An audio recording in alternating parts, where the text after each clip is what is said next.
Jean, are you here in Florida or are you still back in Lakewood?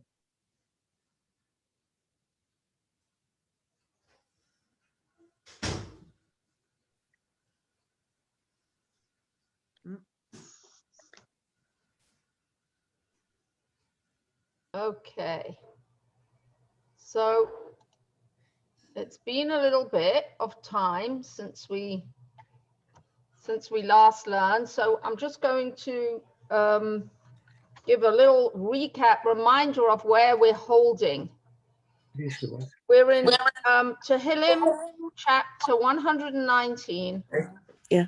And if you remember, this chapter is an entire series of verses that start with the letters of the alphabet. So we finished already the group of letters with the Aleph. And if you remember, we said Aleph is the language of Aluf, which is the head, and it represented Chochmah, wisdom. And now we are with the letters of Bet or Beis, where we develop that Chochmah and come to the level of Bina, which is expansion on that first initial thought of an idea.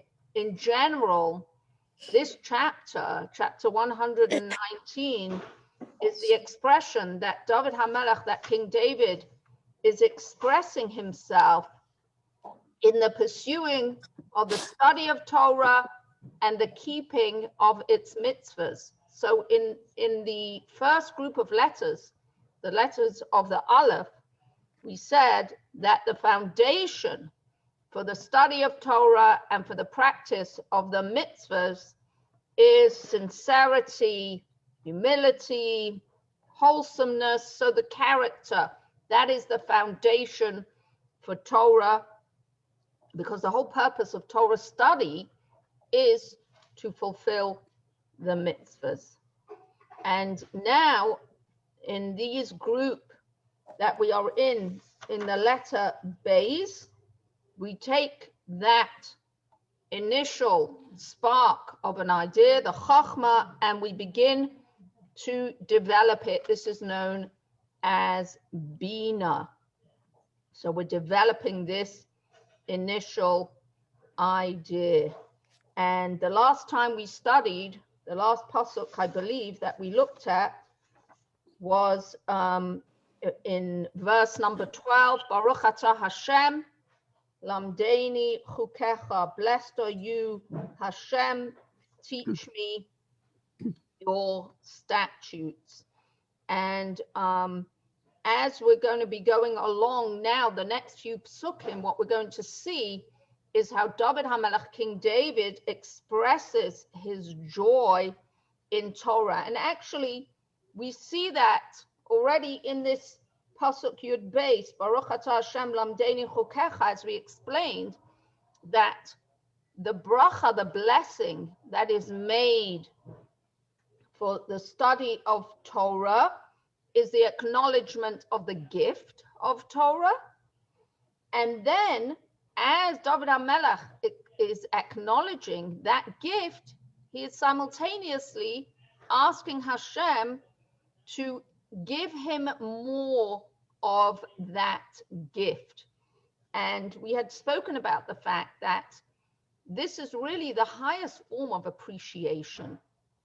That when does a person really want to continue giving is when the person sees that the recipient values what they are receiving. And this is what David HaMelech expresses over here in Pasuk Yud Beis. Baruch atah Hashem, blessed are you, Hashem, you're the source of all bracha, and the greatest bracha, the greatest blessing that has been given is the Torah.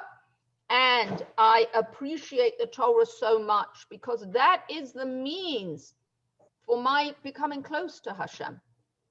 And therefore, he concludes his gratitude with Lamdeini Chukecha, with a further request for more. You know, liken this, we had spoken about this last time, I just want to refresh our memories a little bit, to a relationship that we have with another person.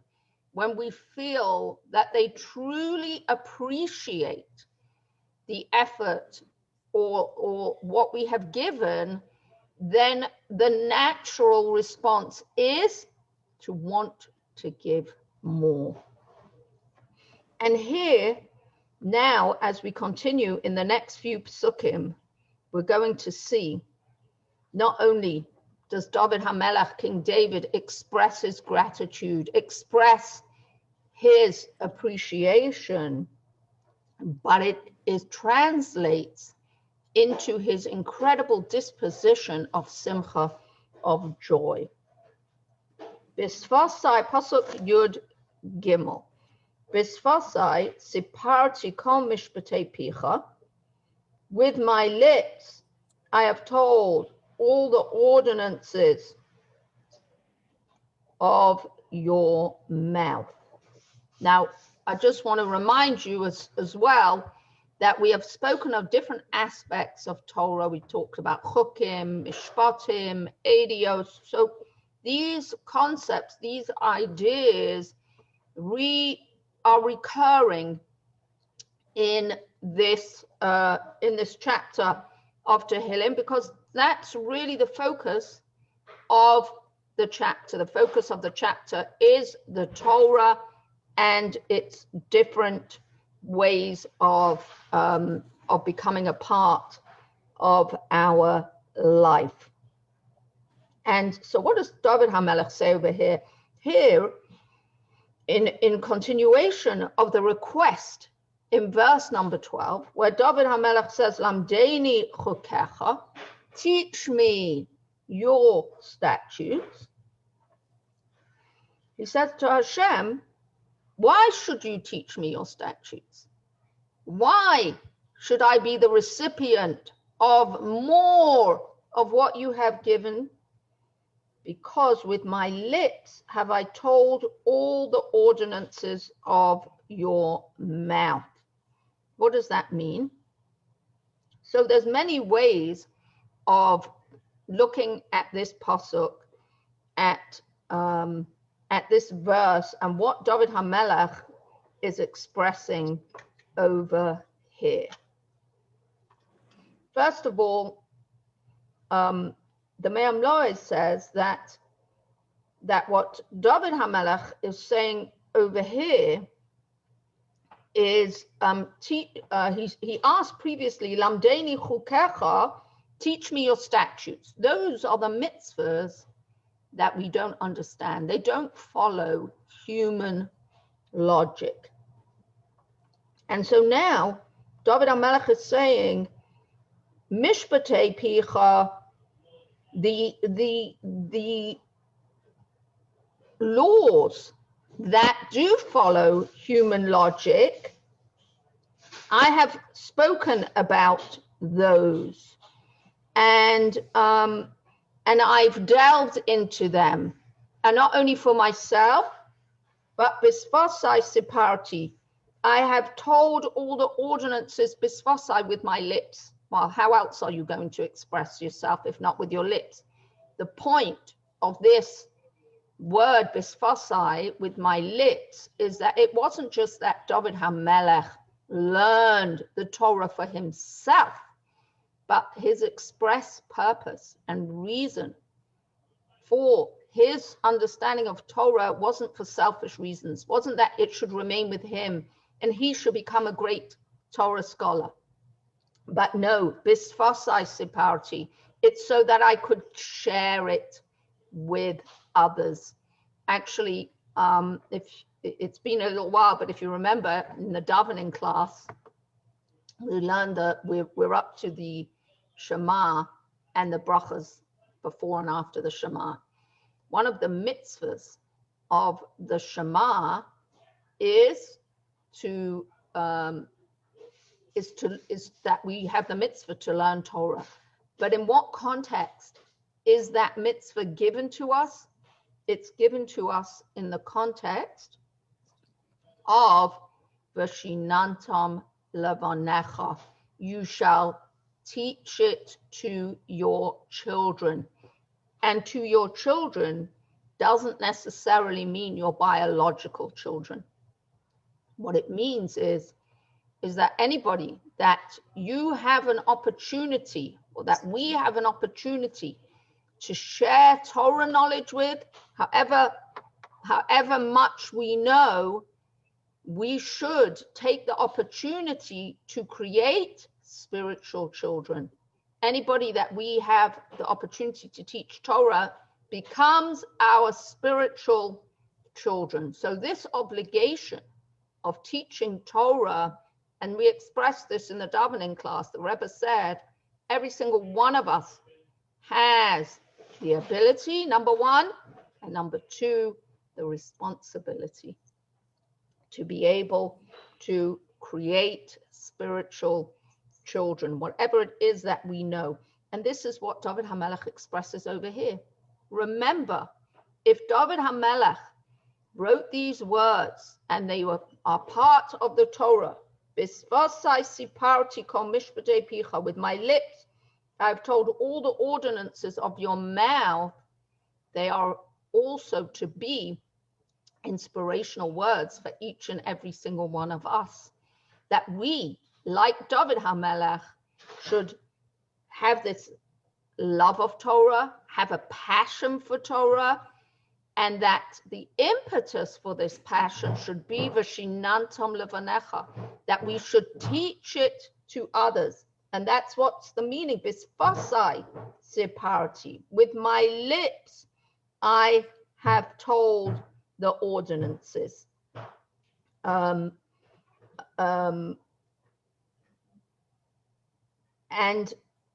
there are those who see this as a request from David HaMelech, that just as he was privy to understand the mishpatim, those mitzvahs that are logical, in the previous, lamdeni chokecha, teach me your statutes. In other words, I have a good track record.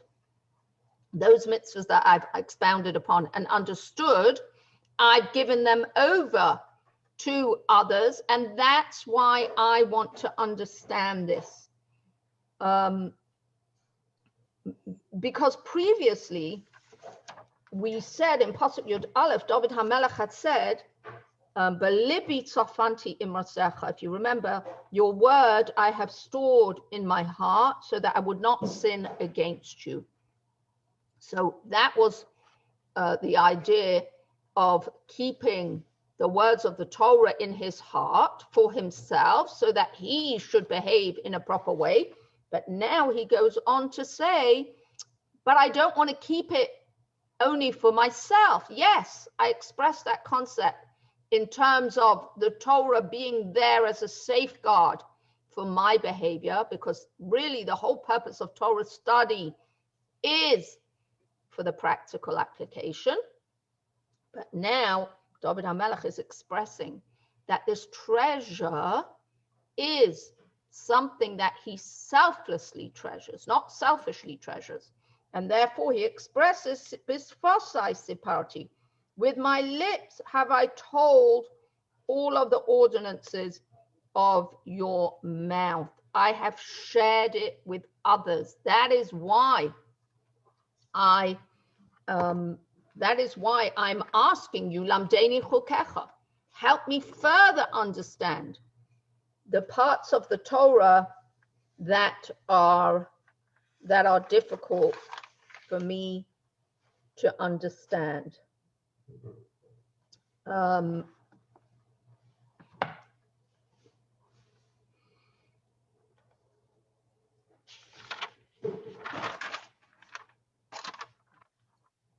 Now,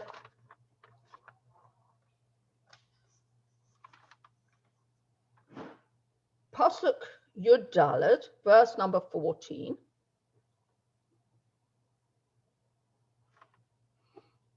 B'derech edasecha sosti ka'al kolhon.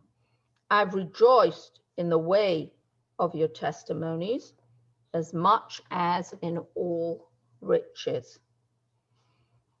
So here, David HaMelech is expressing the kind of joy that he feels, that he is experiencing as he embraces Torah, as he studies Torah, and as he prepares to fulfill the mitzvahs. And he says, "B'derech eidasecha," even when I'm only on the way towards observing the mitzvah, I rejoice. Sasti, I rejoice. What kind of a rejoicing? So he expresses the kind of rejoicing he feels to something that we can relate to. You know, the value of a mitzvah is very, very great, but we don't always appreciate that. I do believe that we all have moments and times where we feel the greatness of the mitzvah. It fills us with the kind of joy that we don't necessarily have all the time when we fulfill Torah and mitzvahs. But therefore, David HaMelech says, how are you going to experience joy when you involve yourself with Torah study and prepare yourself to fulfill the mitzvahs? He compares it to all the wealth and riches in the world. You know, we talk in America, right, or in the world, and we talk about $1 and a dream. The joy of what it will feel like to win the lottery, what one will do or not do when they have all that money. And even a person that that's not the be all and end all of their life, but I don't think anybody would be sad to receive a windfall. And there would be a certain level of joy. And true as well, when somebody is working on a project that they really believe in, on a business project that they really believe in, and they see the dollars and cents at the end of this this business. And that's b'derech eidasecha. Not only does the person experience the great joy when they finally get to the destination, but they actually experience the great joy b'derech, on the way. What do we say? Getting there is half the fun of being there. And David HaMelech says, I experience this joy b'derech eidasecha, as I observe your testimonies, even while I'm b'derech, even when I haven't actually fulfilled them, but I'm preparing to fulfill them. I am expressing and feeling this great joy as one who has won the lottery. And this is something to work toward, that we should be inspired by David HaMelech. Otherwise, it wouldn't be shared with us. If it's shared with us, it means that we have the ability to be in that place. We should also remember we shouldn't be all or nothing people, because we don't always feel that way. Doesn't mean we shouldn't ever feel that way. And as with everything, we're davening, we're praying, and we do say this in our tefillah every single day, where we ask Hashem to give us this level of wanting and this level of actually acquiring the Torah and the joy that comes with it. It's interesting to see how much joy people get from doing a mitzvah. Sometimes a person that's never even had the exposure to a specific mitzvah, somehow or other, when they become involved in the mitzvah, there's a void that we didn't even realize we had. Because just as a person has needs physically, a person has needs emotionally, and when those needs are met, there's a full feeling. So too spiritually, that we all have these needs. We don't necessarily realize that we have those needs. When do we realize that we have those needs? Is when we get the opportunity to fill the need. You know, sometimes a person, we've spoken about this before, sometimes a person has a general feeling of malaise. There's just something missing and they can't really pinpoint what it is. Everything seems to be okay, but there seems to be a void. And as Jews, one of the places that we can go to, even if we're not quite sure what it is, to realize is that more than likely the void that we're feeling is the spiritual void, that we're not being we're not being filled with that spiritual connection to HaKadosh Baruch Hu, with that connection to our purpose, with that connection to our essence. And that is something that that a person can feel even without realizing where it's coming from. And that's why when that need is filled, so when the person either sits down and prays or studies a Torah class or goes out and does a mitzvah, that void then becomes filled, and there's a joy, because the joy that comes after the lack is far greater than a joy that is on a constantly felt. And this is the joy that David HaMelech is expressing over here. That we should realize, as King David realizes, that there's nothing in the world as valuable as Torah and as mitzvahs. And that's why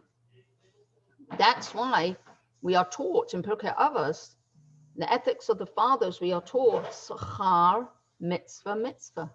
The reward of a mitzvah is a mitzvah. What does that mean? The reward of a mitzvah is a mitzvah. There's many explanations, but one of the explanations is that since a mitzvah is so precious, it's worth more than anything that you can quantify. In the realm of wealth, you cannot pay money for the worth of a mitzvah. Therefore, any reward would be missing. So, Sachar mitzvah mitzvah. What's the reward of a mitzvah? The sages tell us the reward for a mitzvah is a mitzvah, because that is the only thing that is worth what the mitzvah is worth. So you might ask yourself the question, really? That's the reward for a mitzvah? Is another mitzvah? Well, first of all, if you're doing a mitzvah, you deserve the reward. If the mitzvah is handed to you, so you haven't done anything. So where's the reward?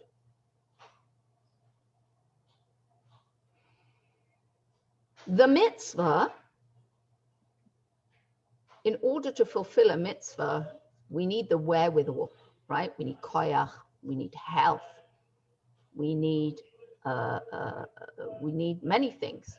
We need cash, right? Till Mashiach comes, that's how the world operates. So what's the meaning of the reward of a mitzvah? Is that Hashem will give us the wherewithal to do the mitzvah, and then we get to choose whether we want to do the mitzvah or not. So then it's ours. So what does it mean, the reward of the mitzvah is the mitzvah? It means Hashem will give us the wherewithal, wealth, health, peace of mind, the opportunity. And we should think about these things. Sometimes when we get an opportunity to do a mitzvah, we don't remember what a treasure that mitzvah is. Sometimes we're like, really? Not now, please. But we hear, as we're reciting these verses of Tehillim, David HaMelech is bringing to light how precious are the mitzvahs and how beautiful they are and how much we should treasure them. And if we think about it, then we will treasure these mitzvahs.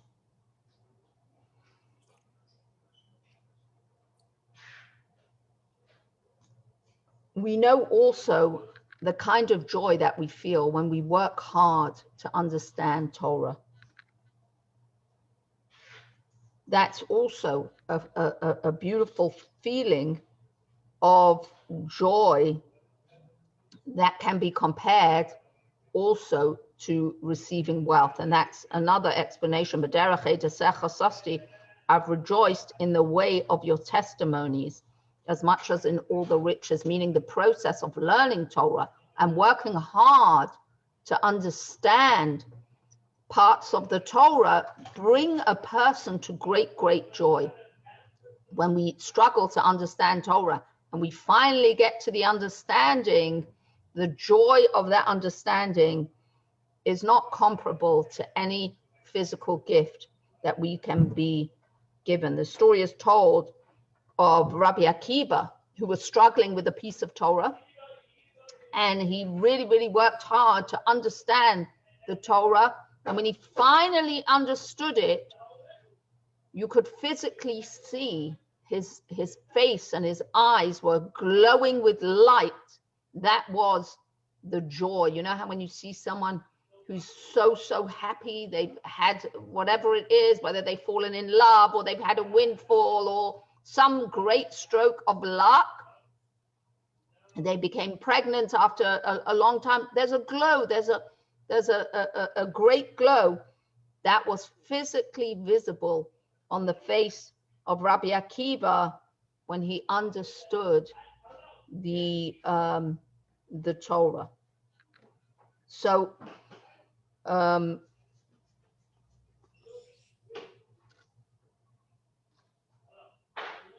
I will delight in your statutes. I will not forget your words. David HaMelech is delighting in the statutes of Hashem. Again, it's not a selfish kind of joy. It's a self-effacing kind of joy. B'chukosecha, in your statutes.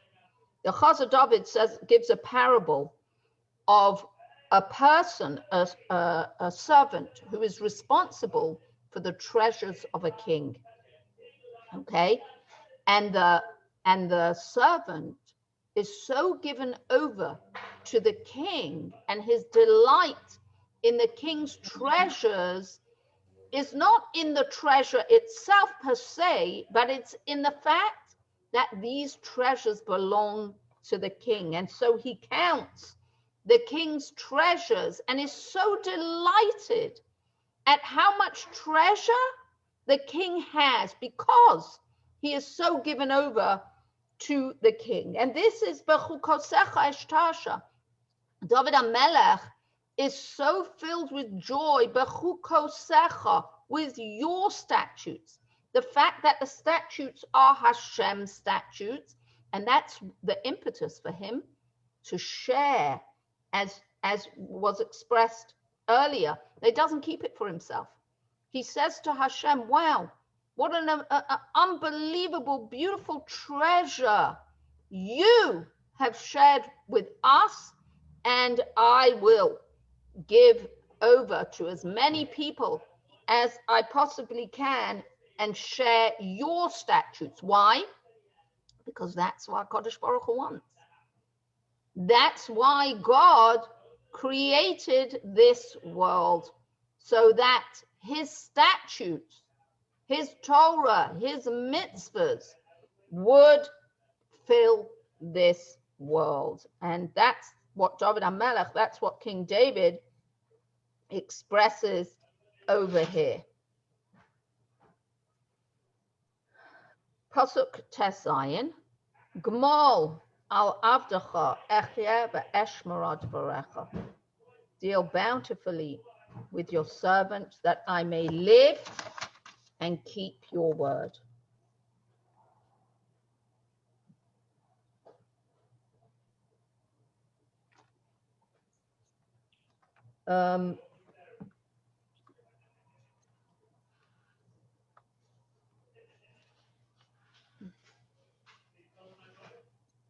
No, I've gone too far. Hold on.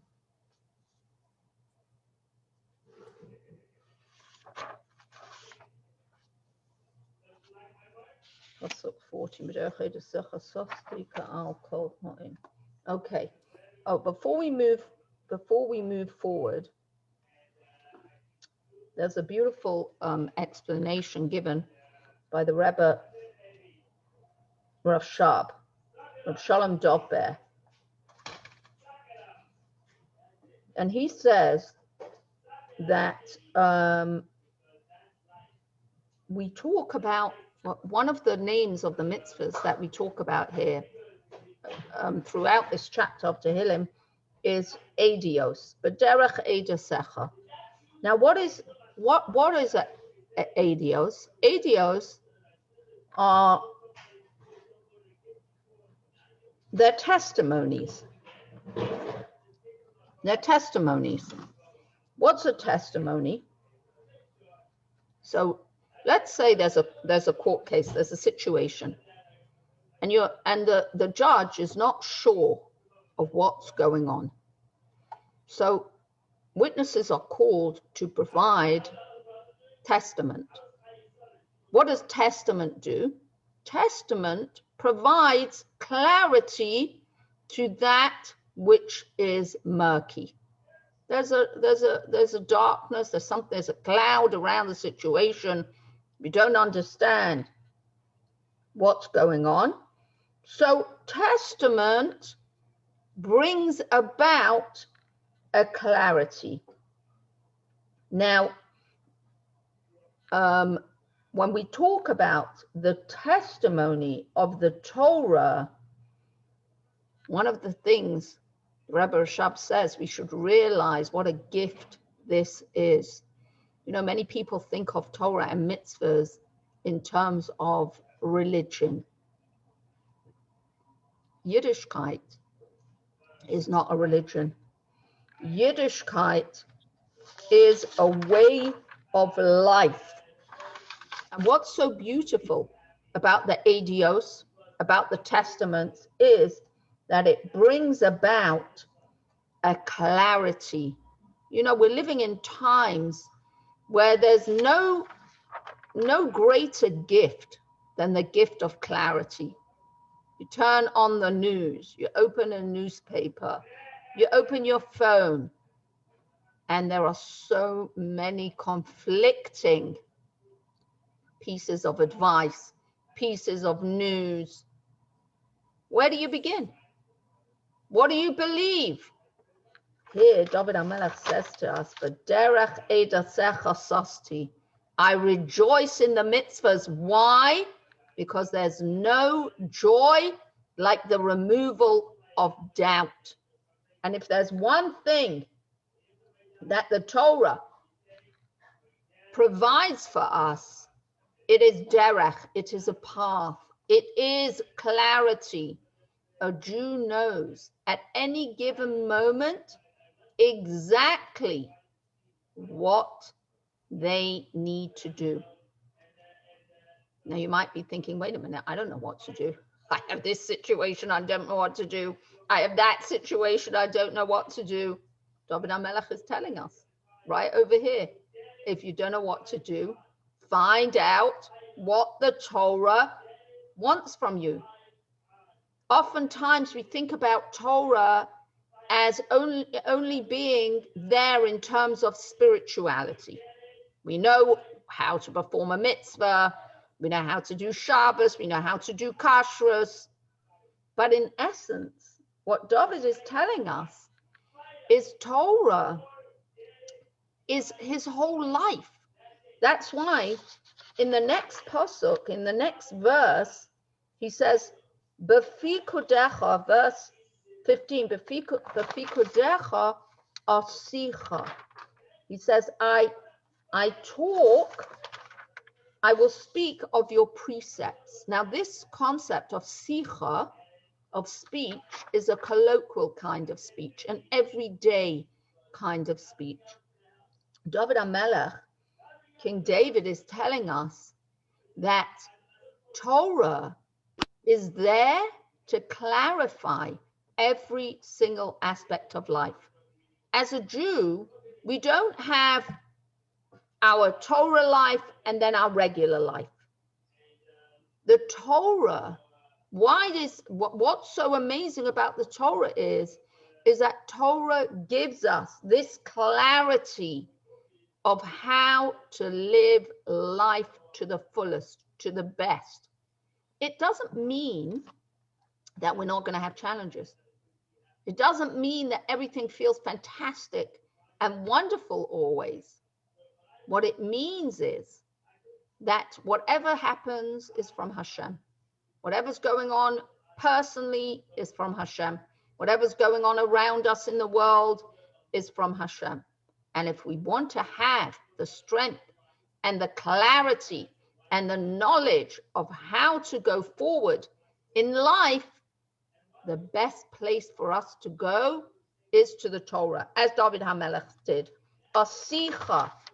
He spoke about Torah and looked to the Torah for every single aspect of guidance in his life, because everything can be found in the Torah. Everything in life can be found in the Torah. Baruch Hakia said, I learned about life from the Torah. An example he gave the example of how to build an efficient vessel to sail on the water. Where did he learn that? You guessed it.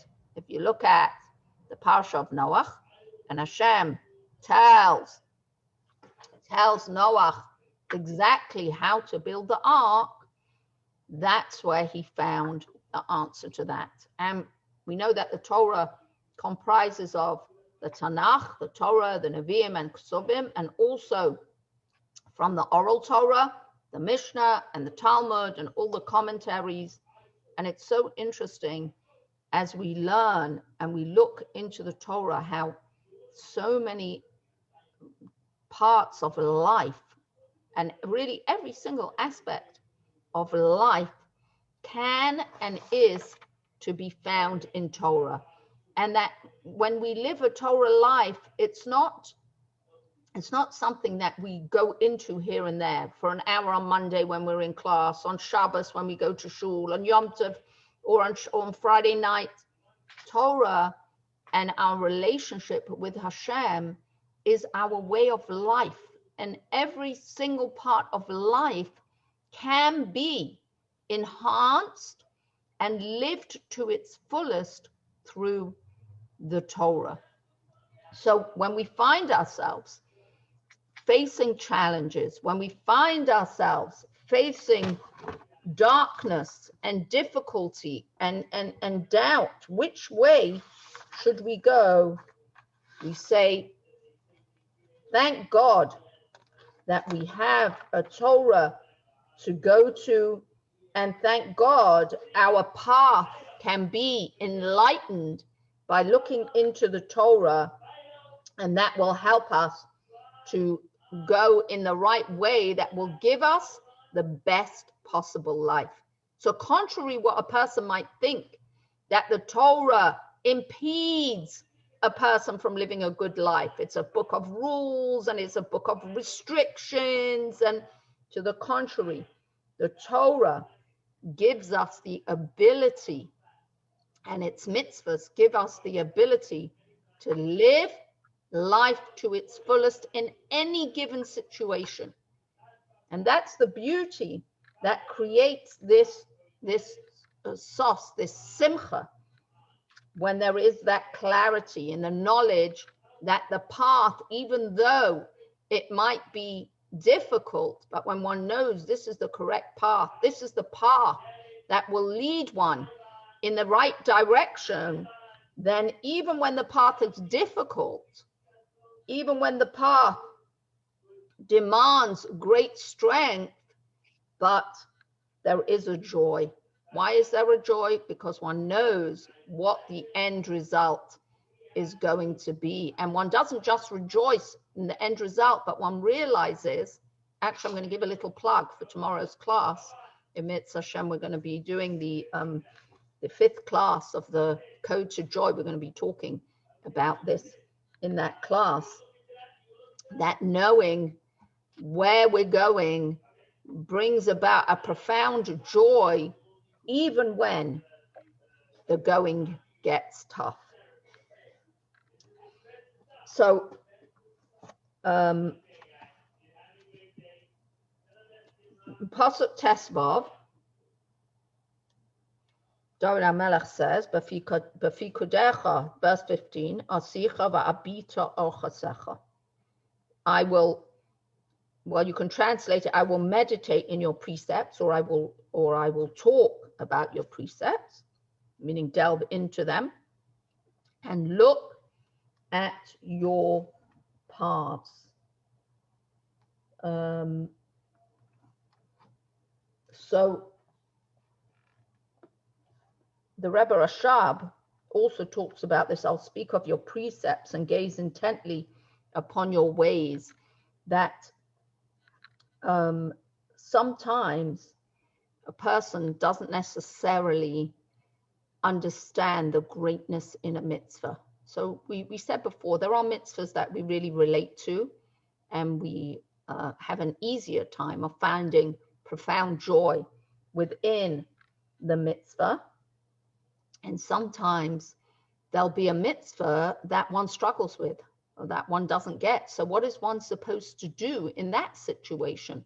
When there's a mitzvah that's difficult to relate to, or when there's a mitzvah that's just difficult, period. So here, David HaMelech says, "B'fi kudecha asicha," I will speak of your precepts. Meaning what? Meaning that even though I personally may struggle with this mitzvah, but I will take delight in the knowledge that this is the way of HaKadosh Baruch Hu. This is the way of God. And the Rebbe gives a mashal, just like a person reveres the path on which the king treads, even when the king is not present. I think in America we kind of take this down a notch, I would say. Think about the, what do they call it? The Avenue of the Stars, right? All the stars there in Hollywood. Everybody goes crazy about the stars, even though they're not over there. Lahavdil elef havdalas, to make a separation of such an analogy. But we say so too, even if we cannot discern the light of Hashem within a mitzvah, the fact that it is Hashem's mitzvah, that's what David says here, I will gaze upon your ways, I will follow the mitzvah. Why? Simply because it is yours, HaKadosh Baruch Hu. And that in and of itself brings about a level of delight. And that's a beautiful way of connecting even to the mitzvahs that we have difficulty understanding and connecting to. So in such a situation, we remember that this is the path of Hashem, and even if I don't see that godliness in there, but I know that I'm following in the path of Hashem. B'chukosecha eshtashe lo eshkach devarecha. I will delight in your statutes. I will not forget your word. So what's chukosecha? Your statutes. Those are the mitzvahs that we don't understand. And nevertheless, eshtasha, I will delight in those mitzvahs.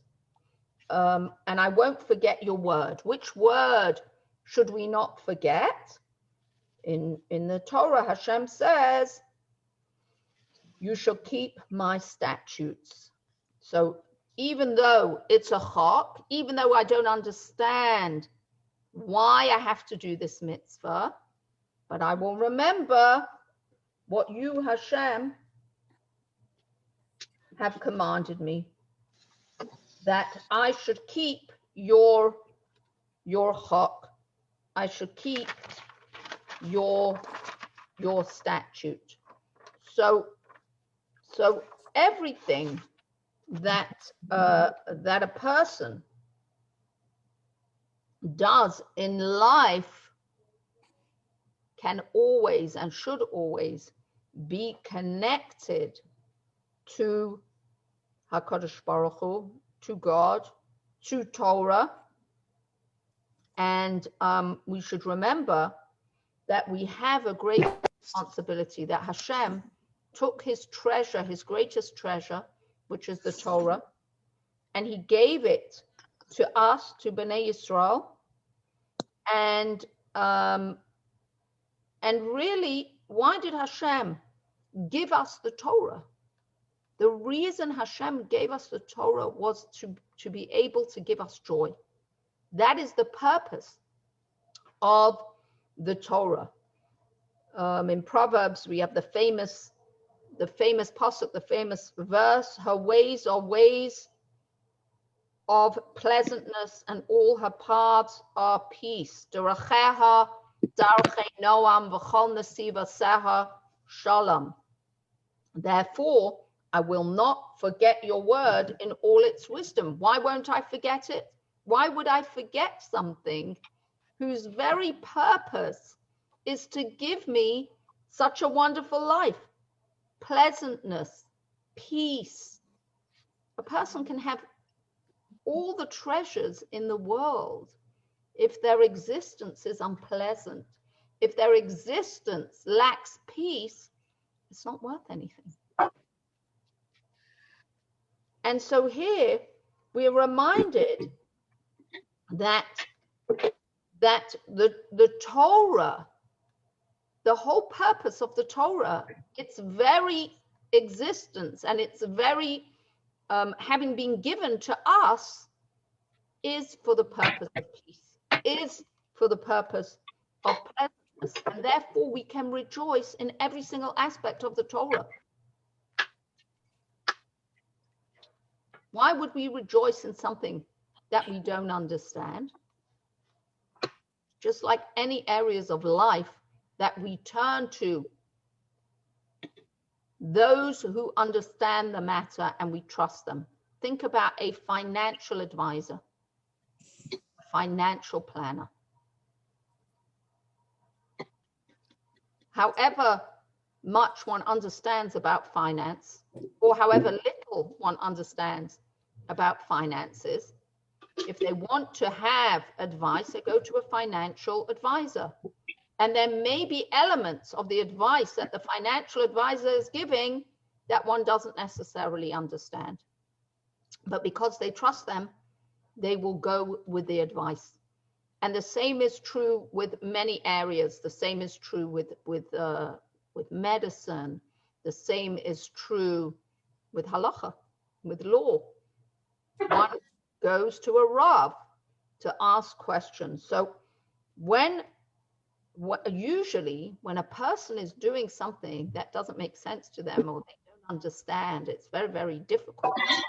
They don't usually enjoy the process, because they don't always think about what they are doing and why they are doing it.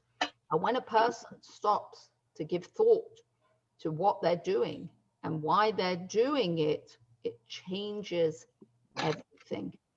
And so, as we study Torah and we do the mitzvahs, even if there's an element of the Torah and the mitzvah that we don't understand, there is great joy to be had because one remembers that it's from HaKadosh Baruch Hu, it's from Hashem. So in as much as we've said we have a responsibility, it's not multiple choice, take it or leave it. No, we have a responsibility. The Eibush just says, you should walk in my statutes and you should keep my mitzvahs. So then a person might think, oh, so then how am I going to be joyful? This is forced upon me. But no, David HaMelech says, if we stop to understand and to realize what the Torah, the whole premise of the Torah is pleasantness, is peace, is everything that a person strives for their entire life, then even when there might be elements that are not understood, a person will be happy. A person will enjoy because they realize what they are doing is the greatest gift from HaKadosh Baruch Hu, the greatest gift from God. That's like you said, Hani, Yeah. a few years ago, cleaning for Pesach, you should do with a dance with the broom. And ever since then, I try to be happy cleaning for Pesach. Yeah, the truth is, my mom always says, if you're not enjoying the process of getting ready for Pesach, because today we talked about the process of a mitzvah being such a joyful process, then we're doing something wrong. So every mitzvah and every preparation for a mitzvah should be done with joy. If we're not doing it with joy, then we should examine the way we're doing it, the attitude with which we're doing it. There's something that needs tweaking. Something should be changed, because if we say Daracheha, Darchei Noam v'chol nesivaseha shalom, that her ways are of pleasantness and all her paths are peace, then it doesn't fit. It doesn't make sense that there should be a sadness or a resentment. It doesn't mean that there won't be a struggle. We do struggle with things sometimes. But as David HaMelech says over here, some things we don't understand. But just knowing that it's the way of Hashem brings about a joy. So there is a possibility to do every single mitzvah b'simcha, with joy. And the best place to start is to ask Hashem to give us the joy in the simcha, and from there to go on and re-examine. And it's something that we talk to each other about. We talk to our mentors about, how can I bring more of an element of joy when there's something that is a mitzvah and I'm resentful, I'm having a difficult time, I'm struggling in this area. So in Mitzvah Hashem, well, not next week, but next time, we're going to start with the letter Gimel. Next Monday, actually, we're not going to be having class because I am going to be otherwise occupied. Still using my mouth, just not the class.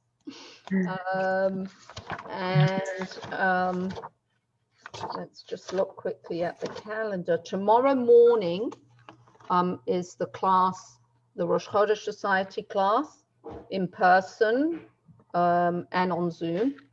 But the on Zoom, which is more catered to the on Zoom, is going to be on Wednesday evening at 7 o'clock in Mitzvah Hashem. next week. Okay.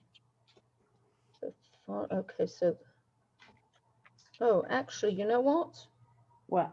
No, I think Monday I am available for class. I think next Monday I am available for class. I think Oh, goody. Wednesday. Yeah, I think Monday and Tuesday I will be available for class in Mitzvah Hashem. So just sit tight. Have a beautiful week.